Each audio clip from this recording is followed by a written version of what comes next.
Atos dos Apóstolos, capítulo de número 21. A partir do verso de número 8, a gente lê até o verso de número 14. No dia seguinte, diz assim o texto, vamos lá? No dia seguinte, partindo dali Paulo, e nós, que com ele estávamos, chegamos a Cesareia e entrando na casa de Filipe, o evangelista, que era um dos 7, ficamos com ele. Tinha este 4 filhas donzelas que profetizavam. E demorando-nos ali por muitos dias, chegou da Judeia um profeta por nome Ágabo. E vindo ter conosco, tomou a cinta de Paulo e ligando-se aos seus próprios pés e mãos, disse: Isto diz o Espírito Santo. Assim ligarão os judeus em Jerusalém o varão de quem é esta cinta,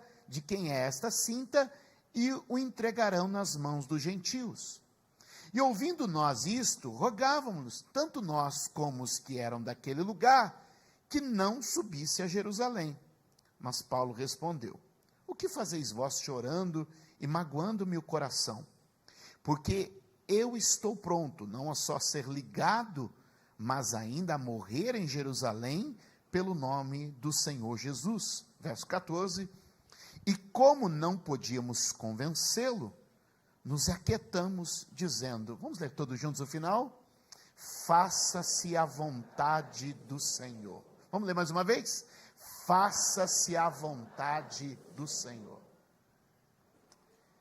Paulo está terminando sua viagem, mais uma viagem missionária, e a última, depois de passar por vários lugares, vem pelo mar Mediterrâneo, aporta em Cesareia, e ao chegar em Cesareia, ele vai a uma casa.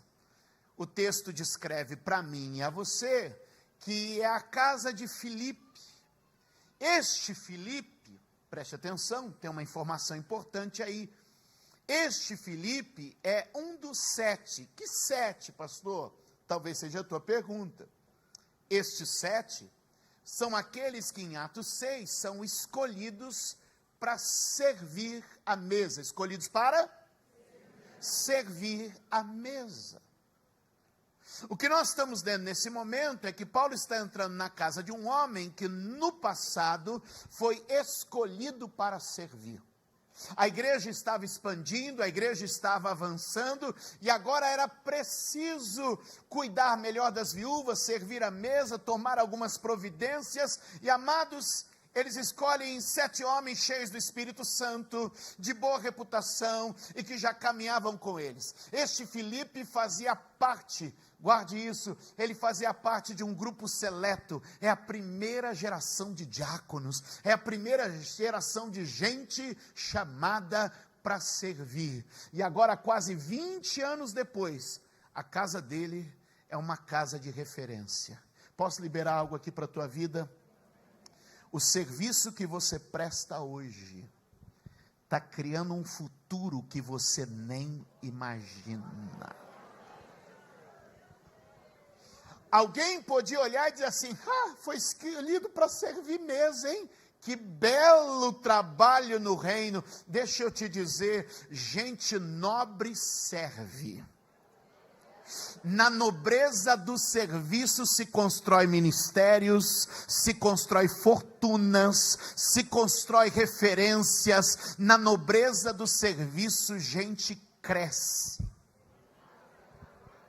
O que eu quero te dizer nesses dias é que Deus não te colocou nesse ano do servir à toa, porque é do serviço que as portas da sua vida vão se abrir e a sua família vai se confirmar. 20 anos depois, a casa deste homem está sendo uma referência. Deixa eu te dizer, o serviço deste dia está criando um futuro que você não imagina. O serviço de quem está olhando o carro no estacionamento, quem está na recepção, cuidando da escolinha, trabalhando no som, está criando um futuro e um destino para a tua família. Levanta a tua mão, porque eu vim aqui hoje para liberar algo. Tem atitudes tomadas agora em janeiro de 2024 que podem se revelar em 2044 em uma família que vai ser uma referência.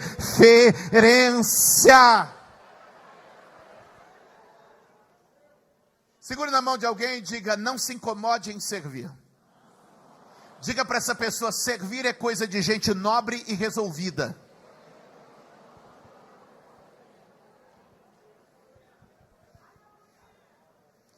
Gente grande, agora preste atenção, gente grande de mentira tem problema em servir.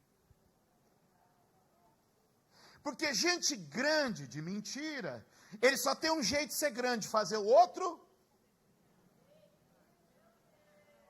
Agora, gente grande de verdade não tem problema em servir, porque ele não diminui no serviço. Ele não diminui no servir. O que você precisa entender é que o teu serviço precisa ser executado de maneira que você entende sua posição. Quem serve sabendo quem é, não está diminuindo, está crescendo. Eu gosto muito da cena de João capítulo 13, no verso 3, quando a Bíblia descreve Jesus ali, diz assim: sabendo Jesus que viera do Pai, que o Pai havia colocado todas as coisas em suas mãos, e que voltaria para o Pai. Olha só, Jesus sabia de onde veio, Jesus sabia o que tinha nas suas mãos, e Jesus sabia para onde era. Sei quem sou, sei de onde vim, sei para onde vou. Um ser humano resolvido. O que a Bíblia diz? Sabendo Jesus que viera do Pai, que o Pai havia colocado todas as coisas em suas mãos, e que voltaria para o Pai, tirou a sua capa, cingiu-se de uma toalha, abaixou-se aos pés dos seus discípulos e começou a lavar-lhe os pés. Tem porta na tua vida que não vai abrir com capa, vai abrir com avental.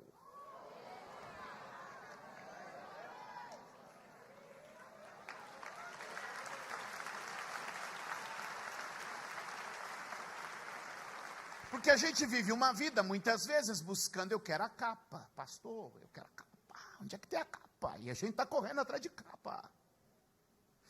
Mas uma veste adequada na igreja não é capa, uma veste adequada na igreja é avental.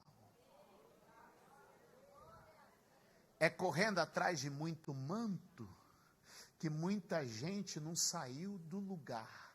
E é vestindo o avental do dia a dia que muita gente subiu um degrau depois do...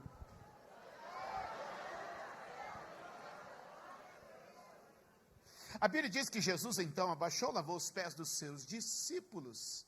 E a resposta boa é quando ele levanta. Porque quando ele levanta, cinge de novo da sua roupa e diz assim: vocês viram o que eu fiz? Sendo eu Senhor e Mestre. Ele está dizendo: o que eu fiz não mudou minha posição, não mudou minha identidade, não mudou meu destino.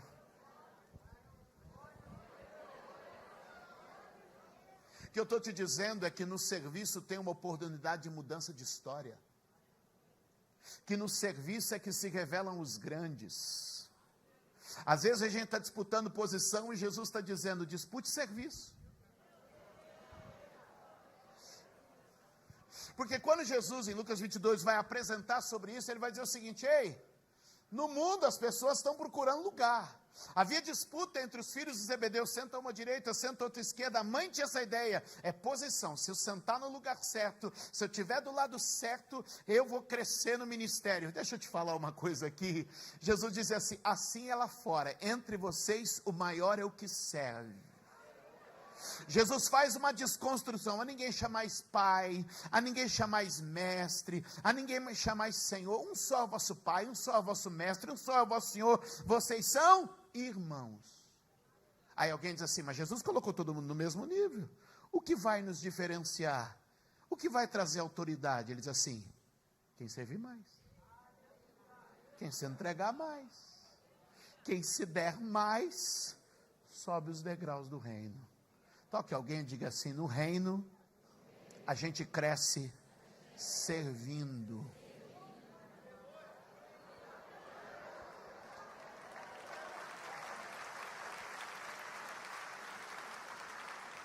Levante a mão direita e diga comigo: é preciso quebrar a mentalidade da posição e criar a mentalidade do serviço.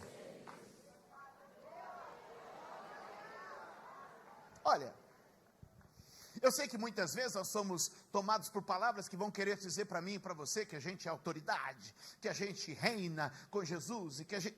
E eu não discordo de nada disso. Só o que eu quero te dizer é que servir é coisa de gente grande e nobre. E que servir nem sempre depende de ser servo. Alguém pode dizer assim, não, mas eu sou um herdeiro, eu sou um rei e um sacerdote. Deixa eu te perguntar, alguém é maior que Deus? Deus é servo de alguém? Agora eu te pergunto, alguém serve mais que Deus?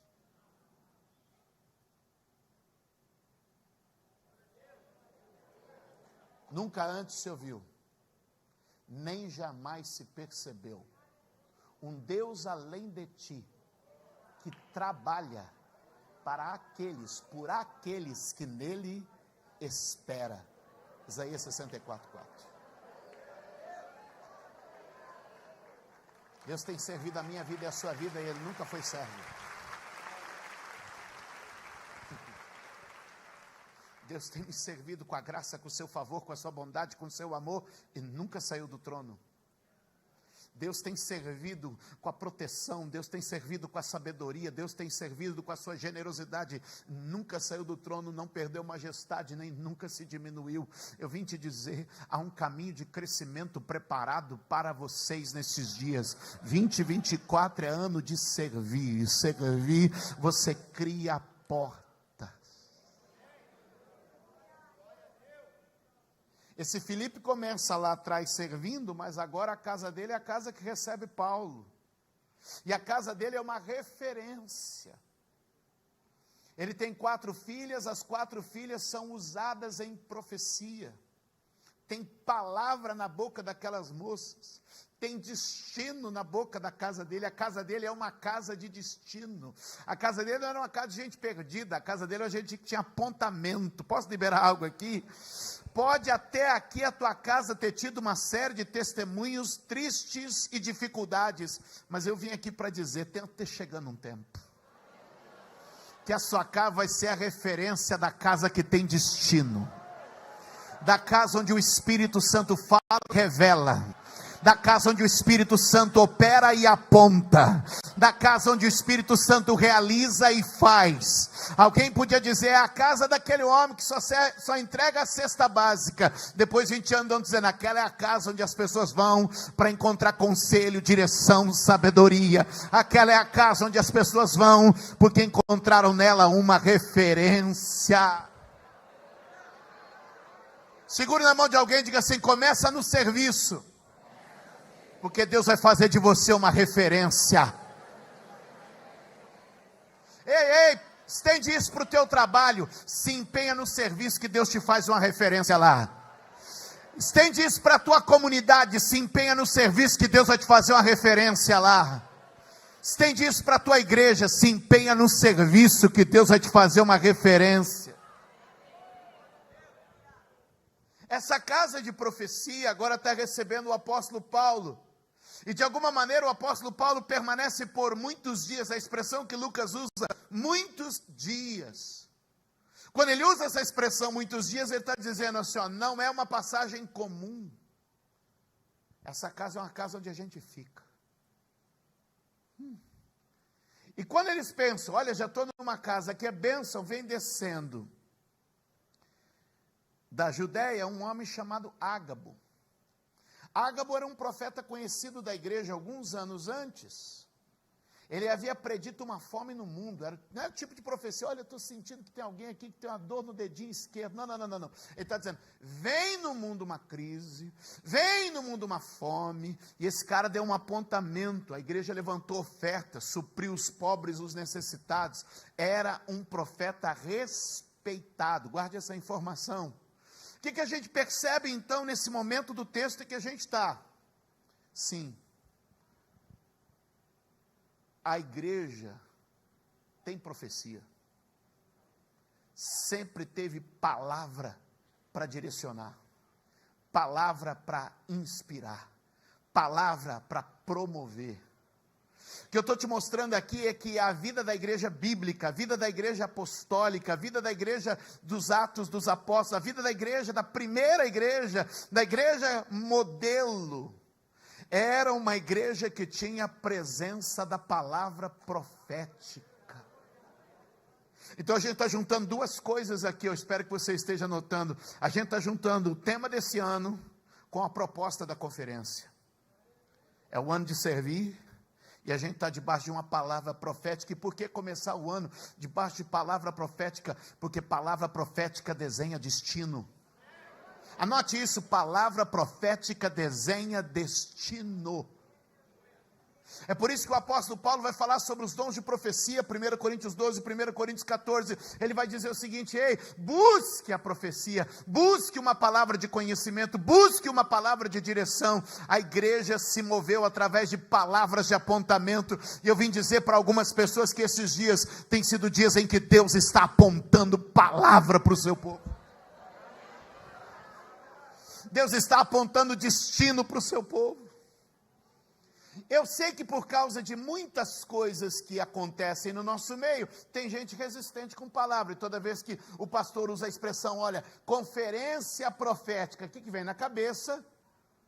Alguém que vai falar alguma coisa, que vai apontar um negócio, eis que te digo, alguma coisa assim, e tem muita gente já ferida. Sim ou não? Sim ou não? Sim. E o que a gente precisa fazer é fazer uma avaliação da profecia. E se a gente olha o texto com cuidado, o que a gente vai perceber nesse texto que a gente leu?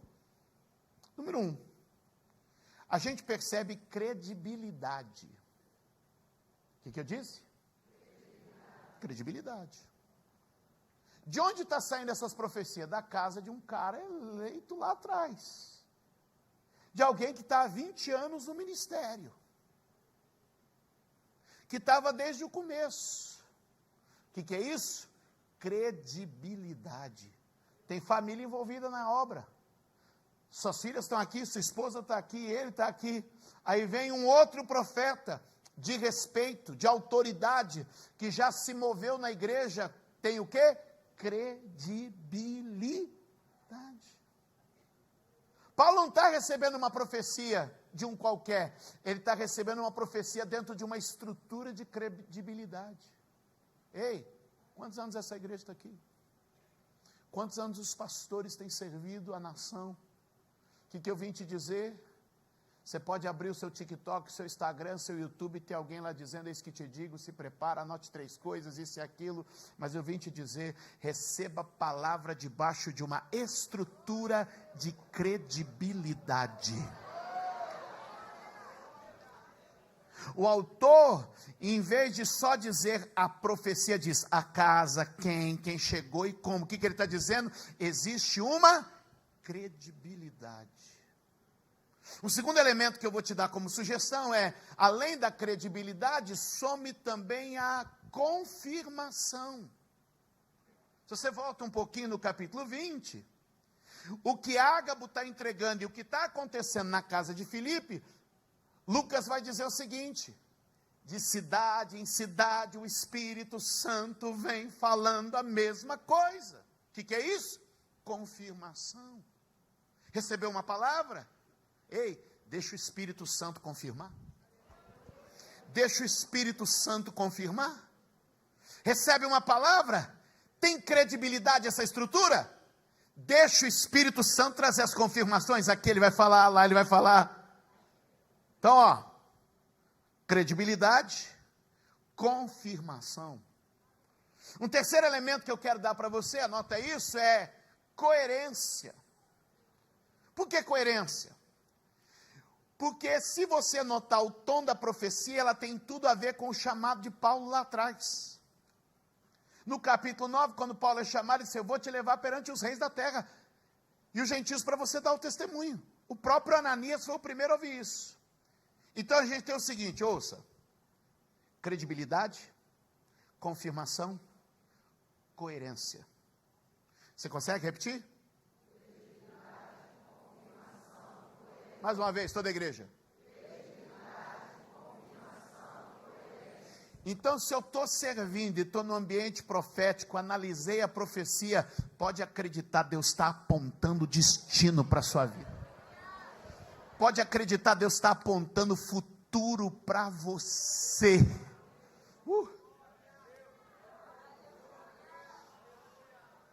Então a gente já estabeleceu aqui alguns pilares, por favor. Se eu entrar num ambiente de serviço, logo também Deus vai criar um ambiente de destino.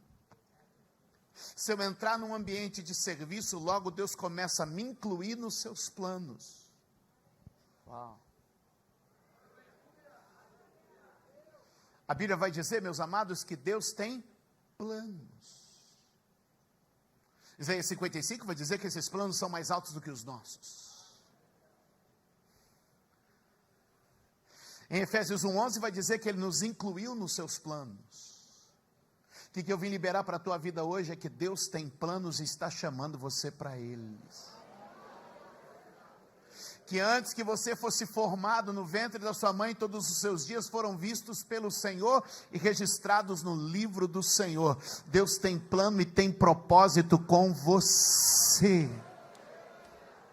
A mentira do diabo é que a tua vida não tem sentido. A verdade do evangelho é que em Deus existe um plano para você. É que em Deus existe uma proposta e um propósito para a tua vida. Alguém comigo aqui nesta noite, levante a mão e diga: eu não creio na mentira do diabo.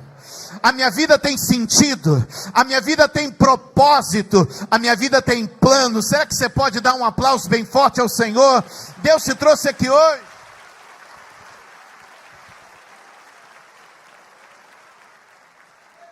Vire para alguém, segure na mão dele e diga assim: ei, Deus tem planos e está te incluindo neles.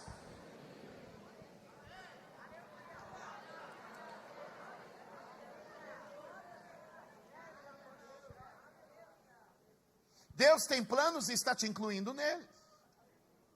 E uma das formas que Deus tem de se mover nisso é provocar você, te atraindo para os planos dele. Quem está comigo? Dá para colocar para mim aqui, por favor, Filipenses 2, verso 13. Só para a gente olhar aqui. Consegue? Filipenses 2, 13. Põe para mim, por favor. E eu queria que você observasse comigo esse texto. Filipenses 2, 13. A Bíblia vai ministrar o meu coração, o seu coração, dizendo: pois é Deus. Apareceu? Aqui. Vamos ler? Aqui, ó. Porque é tanto querer. Quem põe desejo em mim? Quem põe desejo em você? Deus está provocando em você as vontades dele. Segura aí, meu irmão. Deus está provocando em você as vontades dele. Eu havia pensado nessa ilustração e na conversa agora há pouco com o pastor, ele citou também, e eu me lembrei à tarde sobre isso, e o pastor lembrou agora sobre Sansão. Sansão nasce com uma proposta. Deixa o texto aí que a gente vai continuar. Sansão nasce com uma proposta. Qual proposta? Derrotar os filisteus. Logo que Sansão se torna adulto, o que acontece com Sansão? Ele começa a ser de alguma coisa impelido a arrumar confusão com o filisteu. Então, o que eu estou fazendo? Ai, que vontade de arrumar uma confusão com o filisteu ali.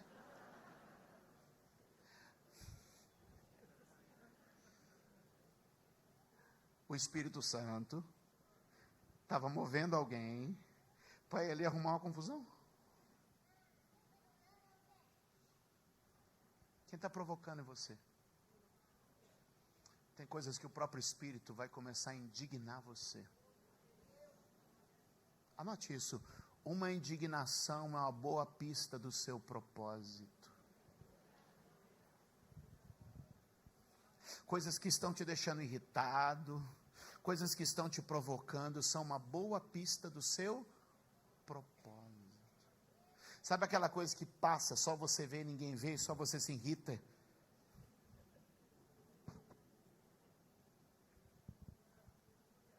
Sabe qual é a questão? Você está esperando que eu resolva aquilo que está indignado em você.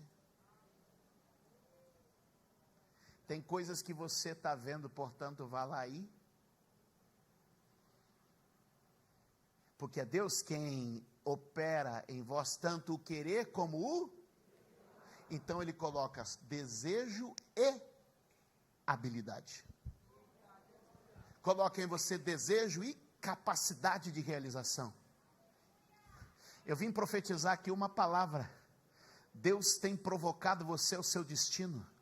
E o Espírito Santo é poderoso para te capacitar e te conduzir no caminho deste destino.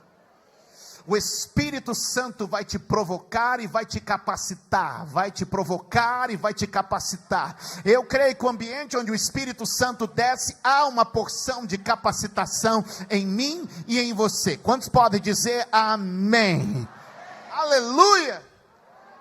E esse movimento se dará segundo sua boa vontade.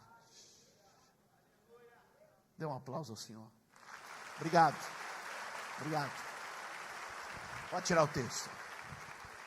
Agora olhe para mim. Deus tem um plano. Me incluiu nesse plano. E está me provocando a viver esse plano. Debaixo da sua vontade. Debaixo da sua vontade. E o que a gente precisa perceber é que viver a vontade de Deus, viver a vontade de Deus é um desafio. Por quê? Porque quando Deus te chama, começa uma guerra de vontades. Em Gálatas capítulo de número 5, verso de número 17, a Bíblia vai dizer que o Espírito milita contra a carne se opõe ao Espírito, e ambos resistem um ao outro para não cumprir. A carne resiste, o Espírito resiste, ou seja, existe uma luta dentro de nós, que é uma batalha de vontades. Estamos em um ambiente profético, Deus está fazendo o quê? Apontando destinos. E esse Deus que está apontando destino para mim e para você, está gerando dentro de nós uma batalha de vontades. Existem dentro de você duas forças brigando. As forças da tua carne querendo impedir para um lado, e as forças do Espírito querendo levar você ao outro lado. É como se houvessem dois lobos brigando dentro de você, e a tua pergunta é qual vai vencer? E eu já te digo, vence aquele que você alimenta melhor. Vence aquele que você alimenta melhor. Se eu me dedico mais às coisas do Espírito, logo as coisas do Espírito vão prevalecer na minha vida. Mas se eu me dedico muito às coisas da carne, logo as coisas da carne vão prevalecer na minha vida. Portanto, se dentro de mim há uma batalha de vontade, eu preciso encontrar um caminho para vencer a minha vontade e viver a boa, agradável e perfeita vontade dEle. E o que Jesus ensinou foi orar. Orar o quê? Seja feita a tua vontade. Mas Jesus não só ensinou, como também praticou. Quando ele entra no Getsemane, ele diz assim: Pai, se possível, passa de mim este cálice, contudo, não seja feita a minha vontade, mas a tua vontade. Ou seja, é orando que se vence a batalha das vontades.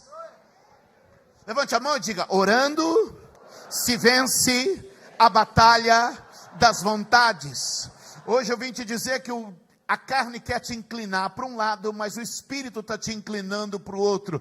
Vai orar a palavra que você está recebendo, vai orar a chamada que o Espírito Santo está te dando, e então você vai começar a alimentar, dia após dia. O que eu estou fazendo nesses dias, em vez de cuidar da carne, estou cuidando do Espírito. Estou vindo para a conferência profética, estou assistindo um culto depois do outro, estou recebendo direção de Deus, porque eu quero, na batalha das vontades, fazer a vontade de Deus.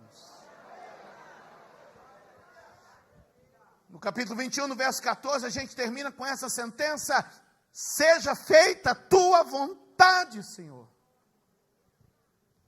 Porque é nessa batalha das vontades que a gente começa a aprumar a nossa vida para aquilo que Deus tem para nós. E se a gente tem recebido dele palavra, se a gente tem recebido dele direção, Isso é uma provocação de Deus, querendo apontar para você, para onde Ele quer te levar e o que Ele quer realizar. E se você se inclinar para a vontade dEle, você vai entrar no segundo estágio desse processo. Escute bem, que é quando Deus começa a transformar você na pessoa que vai viver essa palavra. Sim, é o que você ouviu, Deus vai começar a transformar você na pessoa que vai viver essa palavra. Porque quando Deus te entrega uma palavra, você ainda não é a pessoa que vai viver essa palavra. Existe aqui, o menino que recebe uma palavra e o homem que vive essa palavra. Existe aqui o inexperiente que recebe a palavra, e existe aqui a pessoa experiente, experimentada, que vai viver a palavra. Existe um processo de transformação, deixando de ser quem eu sou e passando a ser quem Deus viu na profecia. Quando eu comecei a receber palavras de que um dia eu estaria pregando num lugar como este, eu não era a pessoa que eu sou hoje. Eu era um menino magrelo, sem experiência, que o vento levava, qualquer coisa. Mas Deus estava dizendo, eu vou te levar, eu vou te usar. E quando a gente se inclina para a vontade dEle, quando a gente se rende para a vontade dEle, quando a gente se submete para a vontade dEle, o que começa? Um processo de transformação. Onde você deixa de ser a pessoa que você é, e você passa a ser a pessoa que Deus viu lá na frente. Portanto, meus amados irmãos, é um tempo de Deus se transformar, deixando de ser quem é e passando a ser quem Deus viu. É por isso que a Bíblia diz, não vos amoldeis a este mundo, mas transformai-vos pela renovação do vosso entendimento, porque então vocês vão provar a boa, agradável e perfeita vontade de Deus. Diga comigo, eu estou em uma transformação. Deixando de ser quem eu era, para ser quem Deus viu e falou.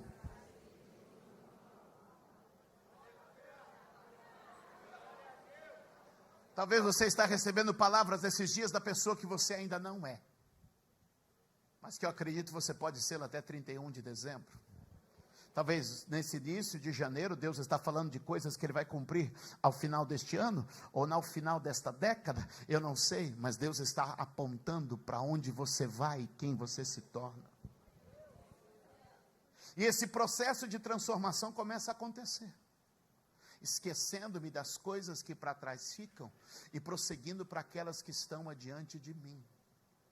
Esse texto de Filipenses, muitas vezes a gente usa para dizer assim, esquece as coisas ruins que passaram, esquece as coisas ruins que você viveu. Mas olha o contexto. Paulo está dizendo, olha, eu era o cara mais bem formado na minha área, eu era o cara mais zeloso no que eu fazia, eu superava os meus pares em tudo. É o texto, vai dizendo assim, eu era isso, fazia. Ele está dizendo, mas para alcançar o que está por vir, eu deixei de ser quem eu era. Eu rompi com quem eu era, para me tornar quem Deus estava dizendo que eu seria. Levante a sua mão e diga, está na hora de um rompimento.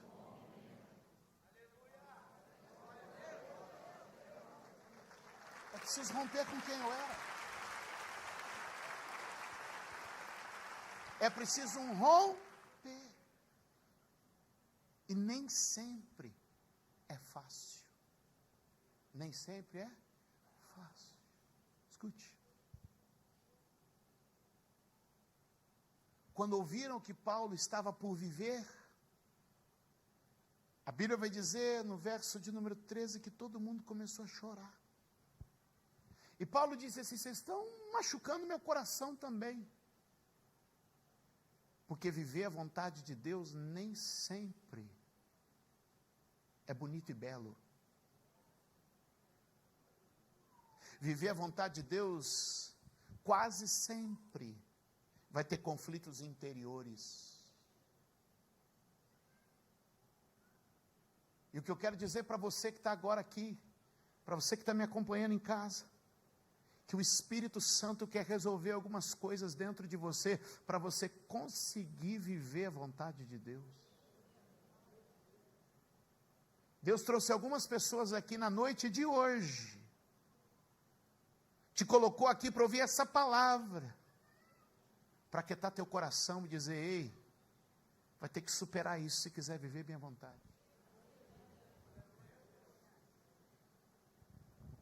Quando Jesus entra no Getsemane, eu vou usar o exemplo de novo. Jesus entra ainda com um pesar de coração.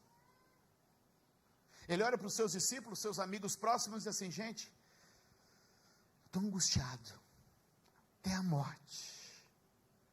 Eu estou me sentindo mal, fica aqui e ora comigo. O que está tendo dentro dele? Conflitos. Eu vou um pouco mais ali orar. E ele chora, ele ora, ele se derrama, ele volta, encontra seus amigos dormindo, e diz: gente, vocês não podem orar comigo. E ele vai uma, vai duas, vai três vezes, até que ele resolve tudo dentro dele. E está pronto para viver a vontade do Pai. Agora compara a atitude, olha para mim, eu quero profetizar que esses próximos dias Deus vai resolver muita coisa dentro do teu coração. Que esses próximos dias Deus vai equilibrar algumas coisas dentro de você. Que esses próximos dias Deus vai aquietar sua alma em alguns ambientes, em alguns recantos aí que ainda tem uma sombra ou outra, e Deus está te dizendo: se prepara, vem para minha casa, ora, busca a minha palavra, se inclina para o que eu estou dizendo, porque eu vou curar o teu coração e te preparar para a próxima etapa. Porque um é o comportamento de Jesus quando entra no Getsemane, outro é quando ele sai. Quando ele entra: estou angustiado, não estou bem, não estou legal, fala para os amigos: ora comigo, estou sentindo aqui, ó. Mas quando ele levanta assim: vamos embora porque o traidor vem. Ele encara: vocês vieram me buscar, pode me levar. Eu quero te dizer que esses dias que o Senhor está tratando com você é uma preparação. Você pode estar entrando quebrantado, desmotivado, sem muita certeza, sem muita firmeza, mas vai sair com convicção, vai sair com certeza, porque a palavra profética do Senhor para a tua vida este ano está sendo liberada. Eu tenho destino, eu tenho propósito, eu tenho serviço. Você tem lugar na minha obra, você tem lugar no meu reino, você tem destino escrito. Eu bem sei os planos que tenho a respeito de vós, planos de paz e não de mal, para vos dar esperança e futuro. Você pode ter entrado aqui em conflito sobre a vontade dele, mas hoje Deus te trouxe neste lugar e está te dizendo: ei, eu estou confirmando, tenho propósito, tenho destino, tenho serviço, tenho chamada, vou te apontar para onde eu quero te levar.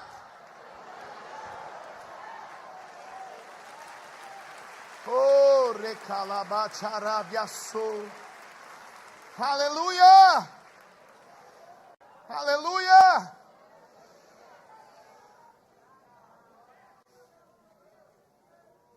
Oh, alguém pode ir glorificando ao Senhor? Paulo está num ambiente ali, meus amados.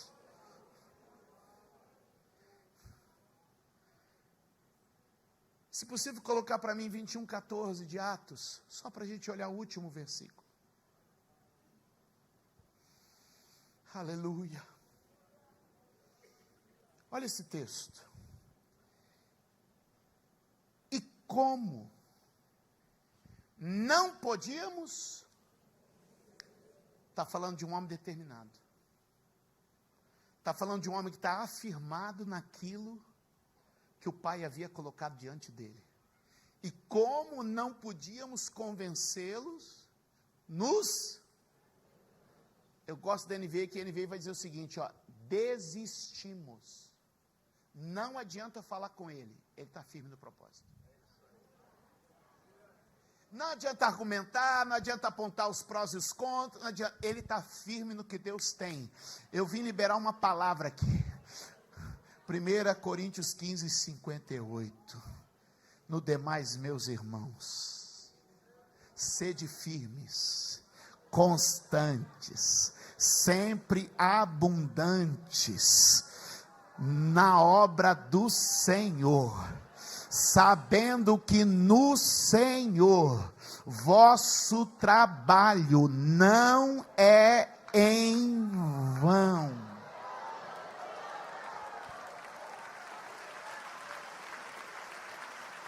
Deus vai te colocar uma posição.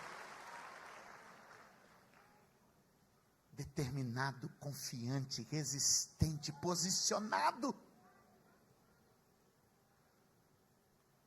Deus está ativando em você a vontade dele pela palavra. Qual é a palavra que recebemos sobre este ano? Qual é o apontamento que Deus está dando na credibilidade da coerência, na consistência, na confirmação da casa? Se eu me posicionar nisso, eu vou encontrar o destino que Deus tem para mim. E o seu destino é bom, é agradável e é perfeito. Quem está comigo, dá um aplauso bem forte ao Senhor. Dá um grito de glória a Deus aí. Dá um grito de aleluia, celebra o Senhor.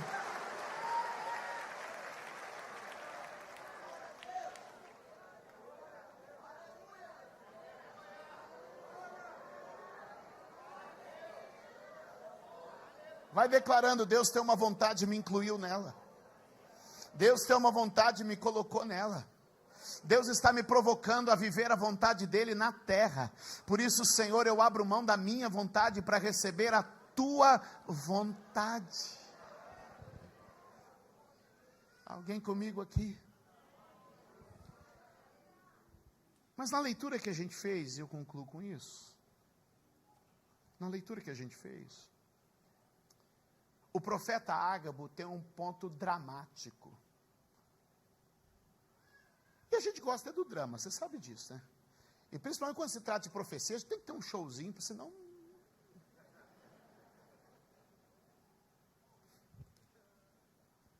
Não, isso aí é só lá em Suzano que tem isso. Aqui no Rio não tem essas coisas.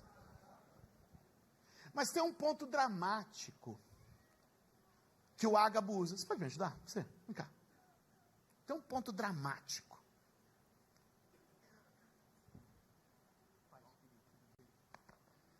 O Ágabo faz o seguinte. Está de cinto? Tá. Pode tirar o cinto, por favor? Tira. Eu estou usando do meu ponto dramático também. O que o Ágabo faz? Amarra as mãos. E amarra as mãos. Embolado aqui. Só pra... E ele diz assim: o homem a quem pertence esse cinto será levado. Mas o que ele está dizendo é algo que Deus disse quando Paulo foi chamado, que Deus confirmou de cidade em cidade, e que agora está sendo confirmado naquela casa. E está dizendo que ele vai ser conduzido. Olhe para mim. Eu sei que sempre nós pregadores usamos a palavra de liberdade, que você vai ser livre, mas eu queria fazer uma outra aplicação. Eu queria que em 2024 você estivesse preso. Calma. Cancela o Uber, não vai embora não, deixa eu terminar. Eu queria que em 2024 você estivesse preso. Sabe por quê? Porque às vezes Deus quer nos prender à vontade dEle. E muitas das nossas lutas é porque nós queremos nos livrar ou nos libertar da vontade de Deus. Porque nem sempre a gente entende que Deus nos amarrou à vontade dEle. Quer ver? Quando Deus começa a falar com José, que José vai se tornar uma figura importante, relevante, poderosa, só tem um jeito de José chegar onde Deus falou que ele ia chegar. Foi amarrando as mãos de José e levando José para o seu destino. Eu vim liberar uma palavra para você aqui hoje.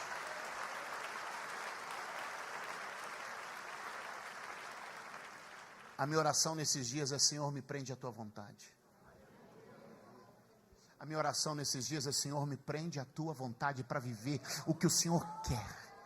Me amarra à tua vontade, porque a tua vontade vai me levar para o destino. Ainda que no trajeto eu não entenda, ainda que no caminho eu não perceba, ainda que a minha mente não conceba, o Senhor me amarrou à sua vontade para me levar ao destino que Ele tem preparado para mim.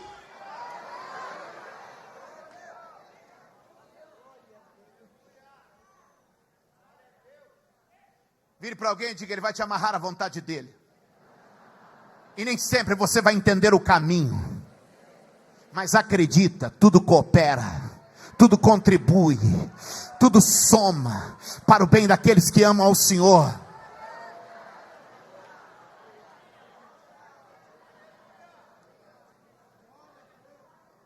Às vezes estar preso à vontade é poder fazer algo e não fazer.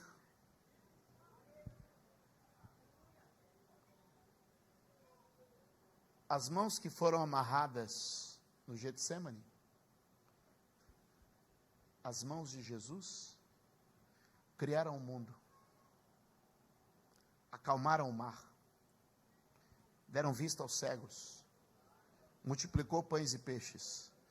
Eu pergunto, o que prendia as mãos de Jesus? Eram as cadeias?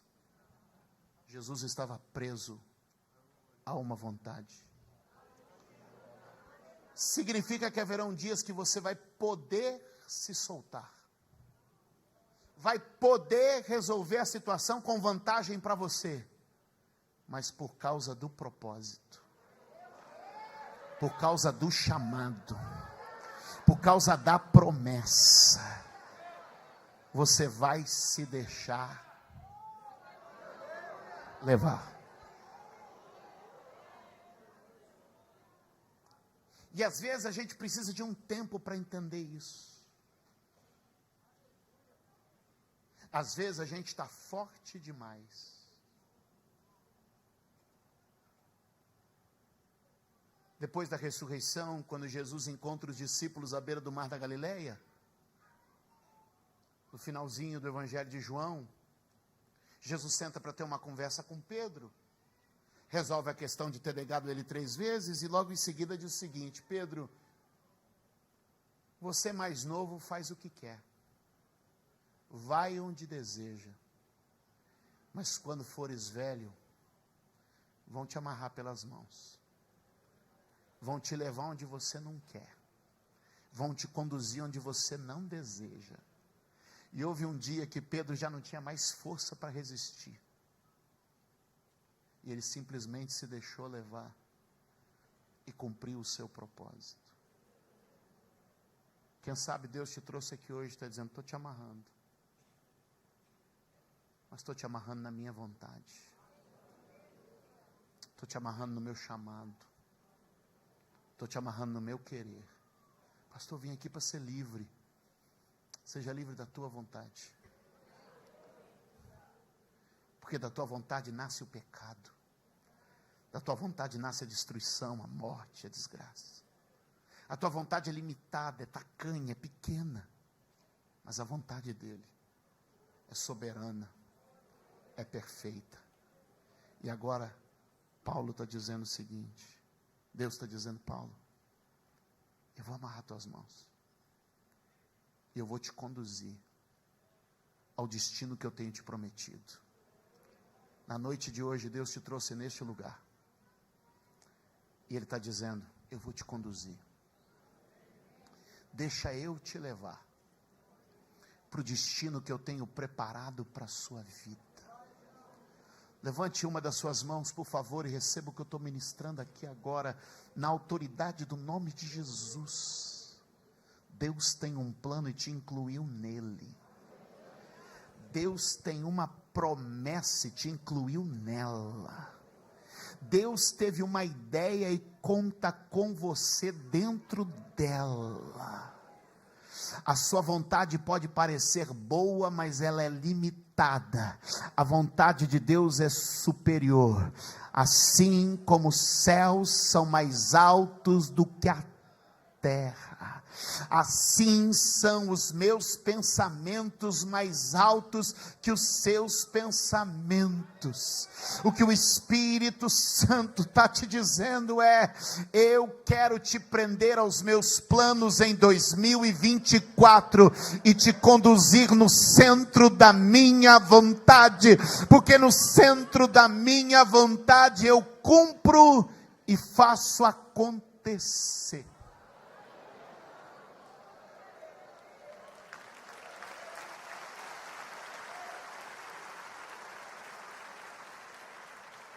Repita comigo: eu sei que Deus tem a melhor ideia para a minha vida. Fique de pé, por favor.